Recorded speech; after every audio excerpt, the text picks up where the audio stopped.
జోధ్పూర్లో ఓ viral ఘటన జరిగింది. ఓ బిచ్చగాడు చినిగిపోయిన బనీని వేసుకుని ఏకంగా ఐఫోన్ కొనేందుకు షాపులు తిరగడం మొదలుపెట్టాడు. కొంతమంది అతని వేషం చూసి లోనికి రానివ్వలేదు, కానీ తాను ఐఫోన్ కొంటానని చెప్పాడు. నీ దగ్గర డబ్బుందా అంటే 2 సంచుల్లోని చిల్లరను చూపించాడు ఆ బిచ్చగాడు. ఆ చిల్లరంతా మేమెక్కడ పెట్టుకోవాలి, నువ్వు ఫోన్ కొనకపోయినా పర్వాలేదని వెనక్కి పంపించేశారు. అలా 4 షాపులు తిరిగాడు. చివరకు ఓ పాష్ షాప్ లోకి ఎంటర్ అయ్యాడు ఆ బిచ్చగాడు. అతని వేషం చూసి కొంతమంది మహిళలు చేదరించుకున్నారు, ఇంకొంతమంది దూరం జరిగారు. ఎందుకంటే అతని వేషం అలా ఉంది మరి. కానీ ఆ షాపు ఓనర్ మాత్రం ఓ 10 రూపాయలు ఇచ్చి పంపమని తన పని వారికి చెప్పాడు. కానీ తనకు ఫోన్ కావాలన్నాడు ఆ బిచ్చగాడు. ఏ ఫోన్ కావాలంటే మీ షాప్ లో కాస్ట్లీ ఫోన్ ఏంటని అడిగాడు. ఐఫోన్ ప్రో మ్యాక్స్ అన్నాడు షాప్ యజమాని. నాకు అదే కావాలన్నాడు. దాని కాస్ట్ 1,59,000. నువ్వు కొంటావా అని అడిగారు వారు. నేను కొంటాను, నా దగ్గర డబ్బుందన్నాడు యజమాని. అయితే కొనుక్కోమని గౌరవంగా చెప్పాడు. కానీ తన దగ్గర మొత్తం చిల్లరే ఉంది. గుడి దగ్గర కూర్చొని అడుక్కున్నాను, నాకు ఐఫోన్ కొనడం నా జీవిత ఆశయమన్నాడు ఆ బిచ్చగాడు. నీ దగ్గర అంత చిల్లరుందా అంటే ఉందని ఏకంగా 2 సంచుల్లోని చిల్లరను కింద పోశాడు. ఆ చిల్లర చూసి షాపు యజమానే కాదు, అందరూ షాక్ అయ్యారు.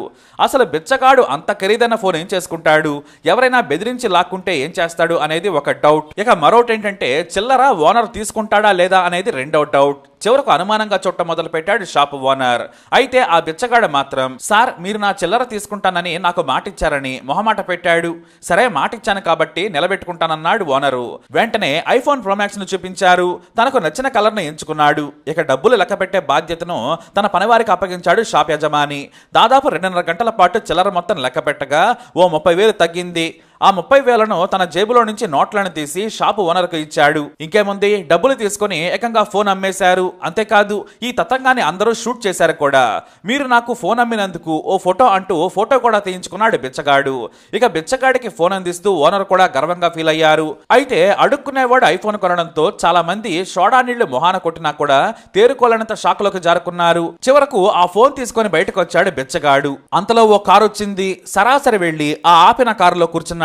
వెంటనే అక్కడున్న యువకులు, ఏంటి నువ్వు బిచ్చగాడేవి కాదా అన్నారు. ఇదంతా కూడా ఆ షాపులో ఉన్న వాళ్ళు కూడా చూసి బయటకు వచ్చారు. వెంటనే ఆ బిచ్చగాడు నవ్వుతూ, ఇది ప్రాంక్ వీడియో, యూట్యూబ్ వీడియో కోసం ఇలా ప్రాంక్ చేశానని చెప్పాడు ఆ యువకుడు. దీంతో అందరూ ఓరిని అనుకున్నారు. అతను నిజమైన బిచ్చగాడు అనుకుని కొందరు అప్పటికే సోషల్ మీడియాలో పెట్టేశారు. అది కాస్త వైరల్ గా కూడా మారింది. అయితే అది ప్రాంక్ వీడియో అని అక్కడే ప్రత్యక్షంగా వీడియో తీసిన ఓ యువకుడు అసలు కథ చెప్పుకొచ్చాడు. అతను యూట్యూబ్ వీడియో కోసం ఇలా ప్రాంక్ చేశాడని నిజం చెప్పాడు. అయితే ఇక్కడ షాపు ఓనర్ ను మెచ్చుకుంటున్నారు నెటిజన్లు. కస్టమర్ అంటేనే దేవుడు, ఏ రూపంలో డబ్బిచ్చినా ధనిక పేద లేకుండా గౌరవించి ఫోన్ అమ్మాడని పొగుడుతున్నారు. ఇతర షాపు వారు అతని రూపం చూసి చేదరించుకున్నారు.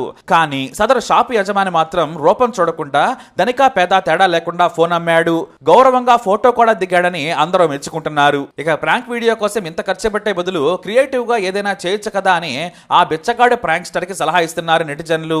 నేను క్రియేటివ్ గా చేశాను కాబట్టి ఇప్పుడు వైరల్ అయ్యానంటూ అతను కూడా కమెంట్ చేశాడు. ఇక త్వరలోనే దీని ఫుల్ వీడియో అప్లోడ్ చేస్తాడట ఆ ప్రాంక్ వీరుడు. కానీ తన పేరు చెప్పుకునేందుకు మాత్రం అతడు ఇష్టపడలేదు. అసలు రీల్ యూట్యూబ్ లో చూసుకోమంటున్నాడు. మొత్తానికి జోధ్పూర్ బిచ్చగాడు ఐఫోన్ కొన్నాడనే వార్త ధామానంలా వ్యాపించింది. కానీ అది ప్రాంక్ అని తెలియడంతో కొంతమంది ముందే నమ్మి ఆ తర్వాత నాలుక ఖర్చుకున్నారు.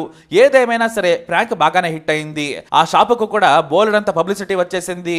ఓనర్ కూడా ఫేమస్ అయిపోయాడు. మరి ఈ స్టోరీపై మీరేమంటారు? మీ అభిప్రాయాన్ని కమెంట్ ద్వారా తెలియజేయండి. వీడియోని లైక్ చేయండి, షేర్ చేయండి, మా ఛానల్ని సబ్స్క్రైబ్ చేసుకోండి.